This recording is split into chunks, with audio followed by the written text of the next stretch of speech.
You speak in my heart and say, seek my face. Your face, Lord, will I seek. The very voice of God that whispers to us deep into our hearts. It whispers in our souls. Sometimes we can hear it and sometimes we just feel it. Whispers in our minds and it draws us to want to respond even if we don't know exactly how to do that. But the voice of God says, whoever you happen to be, and it's you, and it's you, and it's you, and you, and you, and you, and me, and it's all those folks out there, and that voice is again and again, seek my face. Come look for me, and you will find me. If you look for me, Jesus says, you will find me because you will be found by me. With the needs and the hurts of your life, with the hopes and the dreams of your heart, the voice of the Lord whispers to each of us to seek Him and nothing else. If we will do that, if we seek Him, we will find Him, because when we seek Him, He will find us. We will be found, and in Him we will be home. I bring this up because I think that it is at the heart of the troubles that we see within 1 Corinthians, and it's one of the reasons why I have the philosophical principle of church, where I will explain to people on an ongoing and a regular basis that churches ought not to treat each other like competing sports teams. That was the video that we started off with. We don't win when someone leaves some other church and comes over here. Woo! Stick it to you. That's not how it works. We don't lose when someone leaves here to go somewhere else, whether it's coming or it's going, if people find where the Lord has called them, if they seek His face, and He draws them to a fellowship where they might worship, they might feel and know His love and fellowship, where they might walk with Him to be His disciples, we all win. Because the kingdom wins. We are not competing sports teams that ought to try to stick it to one another. Or these are not our opponents or our enemies that we should be trying to beat or to destroy. We are a part of the body of Christ as a whole. And when anyone comes to find Him in faith, they seek His face, and they wind up where they ought to be, where they can feel and know His love, where they can be received by Him and worship in the way that they have been built to respond to, and they can draw closer to Him as His disciple. The kingdom wins. It says all of heaven rejoices when one sinner comes back to Christ. We ought to be rejoicing too. We ought to be cheering and happy. They are not our rivals or our enemies, whether it's TBA across the street, the Church of God a little bit further up, the HP Church that's a little further still, whatever church, denomination, or fellowship around town or throughout the world. We win when God is glorified. We win when the kingdom is proclaimed and built within each life and in every place. We win when the church, that's capital C church, that stretches beyond our group, it stretches beyond our campus, it stretches beyond our denomination, it stretches beyond all throughout the world, through history, through time, and through space. That is the body of Christ, and we win when that body grows, when God is glorified, when people seek His face and are found by Him. Now, does that mean that I'm happy when people leave? No. It's still got a heart. It's still in the heart. You know, we have people who, you know, we grow to love and they're part of the family, and then they go someplace else, and I think you can't kind of naturally help but feel like, you know, there's a sense of hurt. And there can be a sense of loss. And though I have this principle about not being competing sports teams, I do not perfectly apply that principle in my own life. But I want to. And I try to. I hope to. I work to make sure that this very old problem doesn't get any worse through me, and hopefully not through us. This very old problem of the arguing, splitting, you're over here and I'm over there, and we're going to beat you and you can't beat us. And I say it's no problem. This is a first century problem that we just read in Corinthians. First century Corinth is dealing with the exact same thing. Paul gets a letter. It's from Chloe's people. You know Chloe. So he has to write back now. All right, you people. So now you're starting to say, well, I belong to Paul. And I belong to Cephas. Well, I don't belong to Paul or to Cephas. I belong to Apollos. He's the best. No. Stop, he says. Just stop. It's not the ministry of those who God has called to serve to build up their own followers, their own disciples. I don't want you saying you belong to me because I baptized you. You know what? I didn't baptize any of you. Well, okay, those people over there, baptized them. And yeah, that one family. But other than that, no. All of you are out of luck. I didn't do it. So don't start saying you belong to me. You don't. That is not my ministry. That is not my call. That is not what I taught you. I taught you the gospel of Jesus Christ, and not the gospel of Paul. Don't tell me you belong to me or some other apostle or some other celebrity. The message that Paul taught is the one that I hope we all continue. We find our unity in Jesus himself, belong to him. It's not about a particular church. It's not about a particular denomination. It's not about a particular campus. You do not belong to me. You don't belong to Father Rob. You don't belong to Greg, our bishop, or Michael, our presiding bishop. None of that. We belong to Jesus. And this is how I know. I know theologically and scripturally because we are taught that. But I know in a practical sense because there's no other way it would happen. Honestly, look around and think. What in the world do we have in common? Why in the world would we be here on a Sunday morning? We're not family. We're not related by blood. We grew up in different places. We had different experiences in life. We don't even live next to each other right now. And we can look around and we can see people who they look different than we do, and they think different than we do, and they vote different than we do. And we don't always understand them, or sometimes we feel disappointed by them, or we're hurt by them, or sometimes they rub us the wrong way, or they push our buttons, or whatever it is. So why are we here? How can we stand in this place and sit in this place and sing together and pray together? It is only through Jesus. That's it. That is the only power that is deep enough and high enough and broad enough and wide enough to take this bunch of ragtag individuals, to take this diversity of people and experiences and preferences and thoughts and feelings, to take different races and languages and tribes and nations.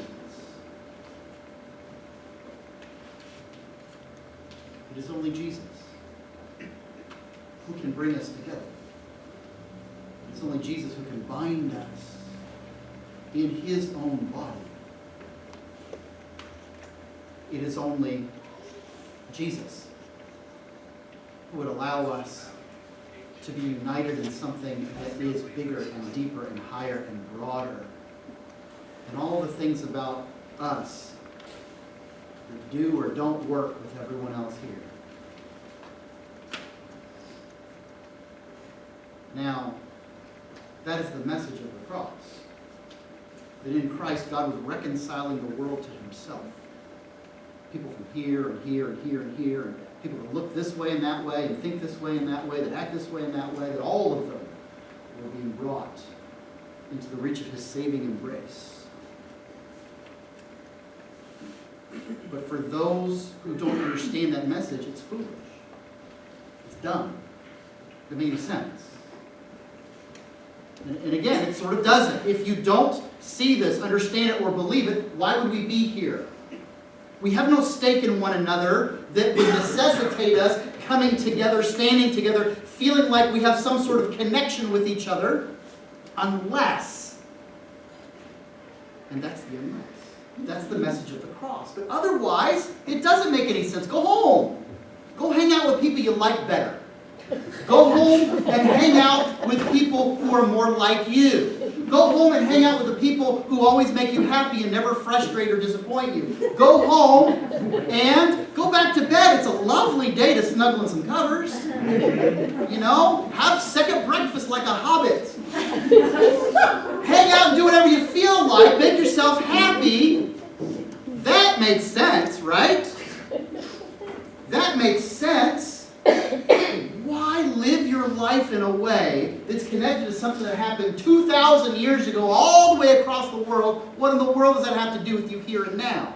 How can you possibly think, whether it's a fairy tale or it actually happened, that it has any bearing on your life here and now today? I say what makes sense is get the good while the getting's good. Take what you can and look out for number one. That makes sense, right?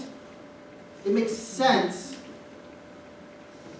to hang out with the people you like, the people who are like you.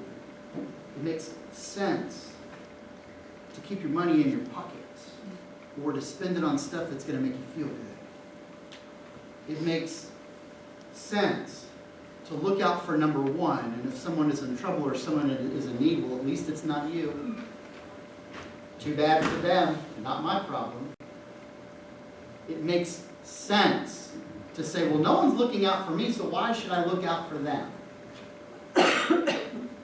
It makes sense. But it's wrong. If you have tried to live a life that way, I think you would know this. You would have discovered it perhaps the hard way. That life is more than spending money on yourself, looking out for number one, taking care of the people you like and only when you like them. Life is much smaller, and it's harder, and it's uglier, and it's more frustrating when we live like that. It makes sense, except it's wrong, and it won't last. It won't last. The message of the cross sounds foolish and crazy. That there are things in this life worth sacrificing for. There are things in this life worth fighting for and even dying for. There are people in this life worth fighting for and dying for. But when you lay your life down, you actually get to take it back. That when you give, you are more blessed than when you receive. That you can serve a master who washes the feet of people who think of themselves as servants. And that if you want to be great, you're going to need to be humble. And you're going to need to be connected to folks who aren't like you at all. Who think different thoughts. Who feel different feelings. Who have different priorities and perspectives. Whose skin color is different. Whose culture is different. Whose land of origin is different. The way they were brought up is different. Where they live right now is different. Their family is different. It's all different. But we are connected and bound together and tied in ways that we don't even always understand. But some way, somehow we know it's real. All these folks in a place like this, we can call it a parish family, and we can see it and feel it some way, somehow. I can't always put my finger on it. I can't always give a great explanation for why people from such a variety of backgrounds and places would give a darn about each other, let alone feel like there's some kind of family, but it's true. We can feel it in our guts and know it in our bones. We are connected and have a stake in one another that is beyond the fact that I happen to like you today or I don't. And that sounds crazy and stupid and foolish unless you know the message of the cross. If you know the message of the cross, you know that all these things are possible and more. Because it is the very power of God which binds us together. It is the very power of God that can show us that when you lay down your life, you actually gain it. That when you give, you are blessed more than when you receive. That there are things worth fighting for, dying for, people worth fighting for, dying for. That we are connected one to another, bound one to another by a power that is deeper, greater, wider, and stronger than that which tries to pull us apart, that which we even understand, and it is the very power of God. The message of the cross sounds stupid and foolish. Let's be honest. Crazy. 2,000 years ago, across the world. What in the world does that have to do with anything except it's true? This is the message that binds us together. So we're not talking about our denominations. We're not talking about our particular churches or parishes, our particular likes or wants or needs, our particular programs or predilections.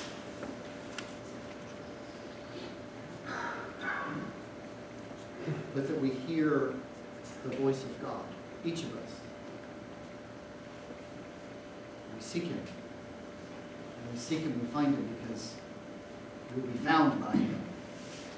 And then once we are found by Him, we are united together. In our diversity, we are united in something that is even greater and bigger than us individually. What we like and know, even what we understand. For it is the message of the cross. And it is power. And it is truth. And it is life. That's why we're not competing sports teams. I mean, seriously, go Gators.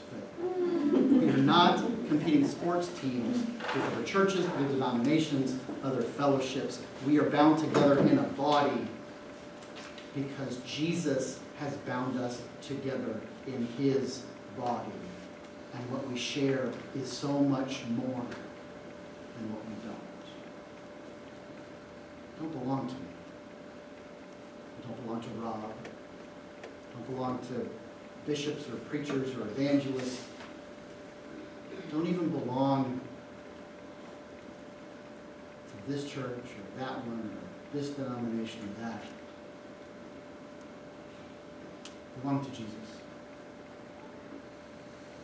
That is the message of the cross. I mean, be here. Don't leave. Be here because God has called you here. When you saw His voice, when you heard it, you see His face here. You're built for this. You for this and us for you. Belong to Christ.